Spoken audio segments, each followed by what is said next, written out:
I had the thought recently that freedom is contagious. Just like the phrase came to my mind. And then on a whim, I Googled that phrase, freedom is contagious. And of course, it was already out there. Somebody else had already said it. In fact, several people had already said it.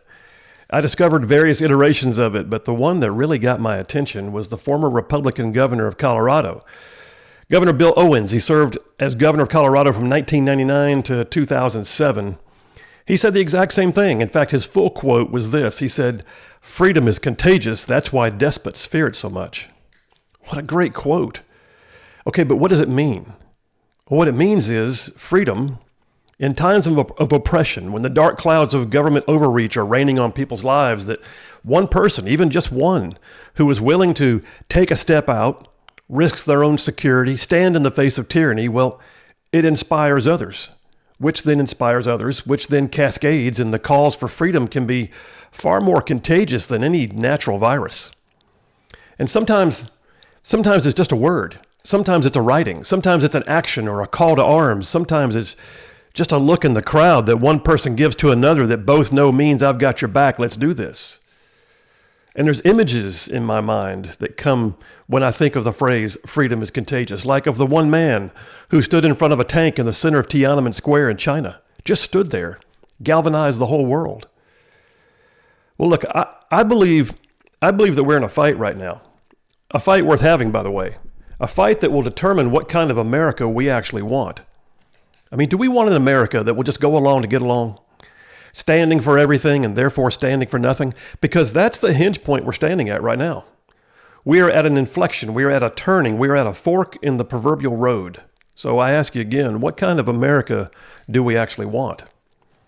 Andrew Jackson, who became president, prior to that, he rallied up a ragtag group of militia and buccaneers and townsfolk to defend New Orleans near the end of the War of 1812. He soundly defeated a far superior British force. He is quoted as saying this about that fight. He said, "Who are we? And for what are we going to fight? Are we the titled slaves of George III, the military conscripts of Napoleon the Great, or the frozen peasants of the Russian Tsar? No," said Andrew Jackson. He said, "We are the freeborn sons of America, the citizens of the only republic now existing in the world, and the only people on earth who possess rights, liberties, and property which they dare call their own." Strong words, man. His words and his actions in that campaign actually fired up the whole nation and propelled him to the presidency. Well, that's Andrew Jackson, but sometimes it's a common man who rises up. Other times it's a leader who speaks over the fears of his people to provide reassurance and inspire confidence. But yeah, freedom can be contagious. And isn't it amazing how one person can say or do just the right thing and turn a tide of depression into an inspiring moment, even an inspiring movement? So I heard a story yesterday that I had never heard before, a story that made my 60-year-old self stand up a little straighter, made my crickety neck and my old muscles feel like they could still do some more than I already push them to do. The story that I heard is about an old soldier who saw a fight worth having. It's a true story. An old soldier who, despite his age, stood in the gap. I saw a meme one time. It said, "Fear the old man who survives in a young man's world." Well, that could never be more true than the story of the guy I'm talking about, Samuel Whittemore. There's a marker to Samuel Whittemore in Arlington, Massachusetts. It doesn't give you the whole story, but it does tell you something about the man who became known as the oldest colonial fighter in the American Revolutionary War. Whittemore was born in 1696. And if you're quick with math, you're already figuring out he was an old guy by the time the Declaration of Independence was signed in 1776. He was also a fighter. Over the century, he had fought over the various small conflicts and even the French and Indian War that all raged through the colonies over time. But he was a colonial. He was not a loyalist to the crown. He was absolutely 100% for the idea of a new nation. On April 19th of 1775, at 78 years old, Whittemore was out working in his fields. By the way, let that sink in, that at 78 years old, he was out working in his fields. Okay, but Whittemore saw British forces. They were marching back from Boston, from the battles of Lexington and Concord.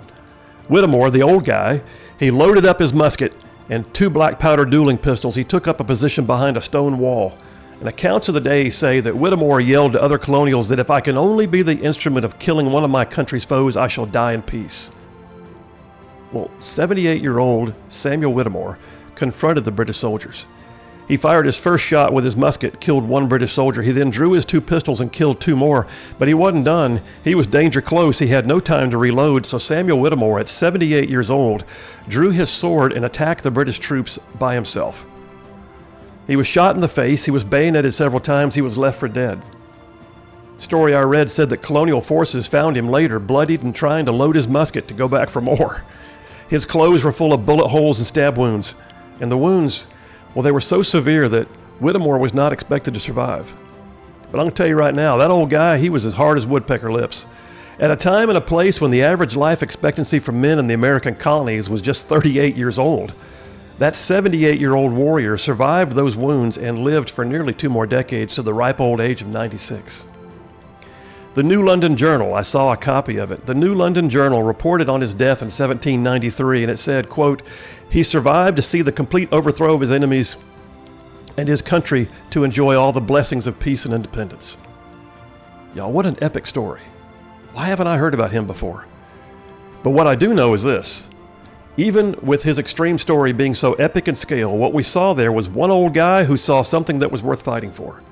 He saw more than just his personal stake in the events of the day. He saw something far greater. Something so great that he was willing to stand alone at great cost and give all that he had to fix the world he lived in and inspire a whole lot of people because of it. He was born in 1696, Samuel Whittemore. He fought in every war, every fight over the next 100 years to shape the beginnings of this country. He had an amazing story, and I hope that I can have half the eulogy that's strong as his. But listen, the physical fight that Samuel Whittemore put up for the ability to see our nation become free and prosperous, it's still ongoing. It may not always be a physical fight, but it is still a fight nonetheless, and it requires to this day that Americans be willing to step into the fray. Because here's the thing, folks, there's a battle for our society. I believe it is. There's a battle for our society. It's good against evil. It's left against right. It's freedom versus slavery in the spiritual and moral sense. And the left does not want us to be united. But my lovely wife always says there's more of us than there are them. And I believe that. And there are people who are willing to rise up and speak to the moment. And we need them. And they've happened throughout our history. Take Martin Luther King. He was not of noble stature or impressive social standing, but he stood and he spoke, and the timing was perfect, and he changed his world. "I Have a Dream" may be just the most quoted words of all time, and certainly among the most inspiring speeches mankind has ever heard. King was the youngest man to ever win the Nobel Peace Prize. He spoke out about civil rights and his vision of an America living in racial harmony. One of the most powerful lines from that speech was, "I have a dream that one day this nation will rise up and live out the true meaning of its creed, that we hold these truths to be self-evident, that all men are created equal." Or what about Menachem Begin? Menachem Begin, in 1948, the fledgling nation of Israel was preparing for an attack by Arab armies, far outnumbered, surrounded, and Begin spoke to the Israeli people on the radio, preparing them for war with the Arabs. A frightened and terrified nation of people just 3 years after the Holocaust, and Begin was able to muster up a national collective courage. He brought strength to his people through his words. He said this, he said, "We shall go our way into battle, and we shall be accompanied by the spirit of millions of our martyrs, our ancestors, tortured and burned for their faith, our murdered fathers and butchered mothers, our murdered brothers and strangled children. And in this battle," he said, "we shall break the enemy and bring salvation to our people, tried in the furnace of persecution, thirsting only for freedom, for righteousness, for justice." That is amazing words. You know what they are? They're a leader speaking to the moment. And I can't go down this road without mentioning somebody like Great Britain's Prime Minister in World War II, Sir Winston Churchill. He was responsible for delivering inspiring speeches that rallied the pride of the nation as they were being bombed relentlessly. He led a tired and bruised nation into victory over tyranny. His speeches to the nation were epic. His blood, toil, tears, and sweat speech is the stuff of legend. One of the best lines from that speech is, "You ask what is our policy? I can say it is to wage war. By sea, land, and air, with all of our might, with all the strength that God can give us to wage war against a monstrous tyranny, never surpassed in the dark, lamentable catalog of human crime." We may not be, y'all, in that deep of a trial right now. We may not be in a physical war. There may not be bombs dropping on us. We might not be having to march for the simple right to exist. But I believe that even though there are no tanks, no bombs, no foreign enemies marching on our land, I think that we have seen yet an ever-increasing attempt to dissuade the people of this great country from exercising the rights that have been enumerated on their behalf in the Constitution. I believe that. You see, there's good folks out there, though, who are still willing to stand up, people who are willing to take a stand for their actual rights, and they are inspiring when they do that. And we have to take those stands, like the good folks at the Colorado Cake Bakers who said no in the face of overwhelming liberal opposition. They inspired people everywhere. There's a little group of nuns who decided they would rather go to court than to be forced to purchase medical plans that violated their consciences. And the Little Sisters won. There's a group of parents that spoke out at a school board meeting in Loudoun County, Virginia, a few years ago, and they created a movement that is still going now. And they changed the political landscape in their state, and school choice has become a thing across the nation. And I saw it, you saw it, up in Canada. A group of truckers, just a bunch of salt-of-the-earth, over-the-road freight haulers in Canada who lit a fuse that saw results happen in other nations. Look, freedom is contagious. It is. Freedom is absolutely the most contagious, infectious, wide-ranging, system-changing, inherently pleasing, gut-wrenching, viral, liberating plague known to man. And we don't avoid it. We seek it out. And tyrants hate it when we do. Because once it starts, man, freedom. Once it starts, it's like a wildfire. So yeah, freedom is contagious. And I'm watching good folks rise up, and I'm hoping that we're about to get into what I would call a pandemic of freedom, where people are saying, we want more and we want the exercise of our rights. Stop standing in the way. There was a recent writing by a pastor that I follow. He got very candid. He said this, he said, quote, "We are in a winner-take-all spiritual war for the soul of America." He said, the left certainly knows this and has pulled out all the stops. They no longer even attempt to masquerade their attempts at taking over. Winning by persuasion and numbers is no longer their plan. They intend to take over by force, by laws, by intimidation. In their demented minds, he said, parents no longer have the right to control the education of their children. Kindergartners are supposed to be indoctrinated regarding sexual preference. The fruit of allowing humanistic ideals, he said, to control our nation is now in complete manifestation. Truth no longer matters, and lying to advance their agenda is perfectly acceptable. The average American, he said, even those who do not profess to be Christians, shake their heads in wonder, asking, how did we get to this insane point? Well, that's where we are. And I would add to that they will attempt to win by also dividing our society. They love to divide us up into little groups, and then allow some of them to intersect, they call it, intersectionalities, intersect while putting the brakes on others. All right, so what do we do about it? What can a Constitution-loving, freedom-loving American do or say or commit to that will preserve who we are as a people? Not divided, but equally sharing in the great and wonderful liberties that the founders all felt inspired to put in place for all generations, that people like Samuel Whittemore stood up for, that Martin Luther King spoke out about, that other countries like Israel, Great Britain, just wish they had. Without questions of division. Here's the deal. We must be prepared and committed and ready to stand and to speak into our moments. General George Patton, he once told his men, you must acquire the warrior soul. In a longer quote, he said this. He said, there's 3 ways that men get what they want: by planning, by working, and by praying. Any great military operation, he said, takes careful planning or thinking, but then you must have well-trained troops to carry it out. And that's the working, he said. But between the plan and the operation, said George Patton, there is always an unknown. And that unknown spells defeat or victory. It's success or failure. It's the reaction, he said, of the actors to the ordeal when it actually comes. Some people, he said, call that getting the breaks. He said, I call it God. God has his part or margin in everything, and that's where prayer comes in. I agree with that. I think it's planning, and I think it's working, and I think it's praying.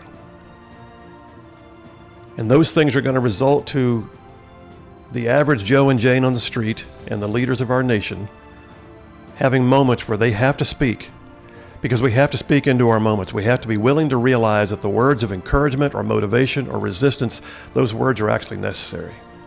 And there's never been a time in the human race when the right words said at the right time by the right person didn't also generate the right results.